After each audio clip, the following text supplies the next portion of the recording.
Il-Ministru għall-Enerġija Mirjam Dalli ħabret skemi ġodda favur l-użu tal-enerġija rinnovabbli għal djar, negozji u għaqdiet fil-komunità. Amministrata minn regolatura s-servizzi tal-enerġija u l-ilma, kollox l-iskema tkopri 4 għażliet fosthom li sidien ta' pannelli b'inverter standard ikollhom 50% tal-ispejjeż koperti sa massimu ta' 2500 euro għal kull sistema.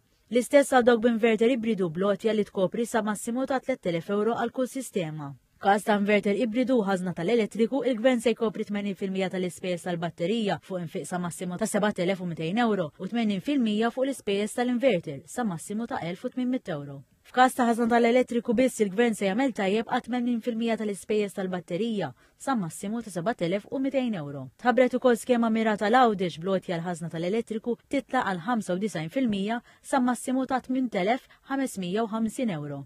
Il-Ministru Mirjam Dalli qalet li għawdex jiddependi ferm aktar fuq enerġija nadifa u f'xi ħinijiet ikun qed jaħdem għal kollox fuq enerġija nadifa. Għaldaqstant qalet li din l-iskema se tkompli ssaħħaħ dan l-aspett. Il-kap tad-Dipartiment fih dan ir-Rews Owen Ellus qal li dawn l-iskemi huma mfittxija sew mill-pubbliku. Qal is-sena l-oħra regolaturi rċievu mal-2500 applikazzjoni għall-iskemi varji.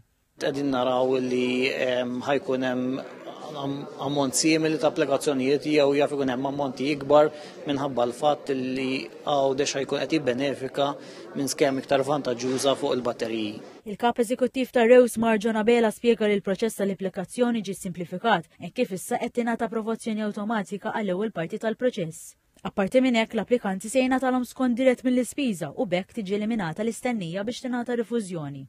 Ġi spjegat li qed tinħareġ ukoll skema ġdida l-feed-in tariff imirata sistemi fotovoltaiċi taħt 40 kW.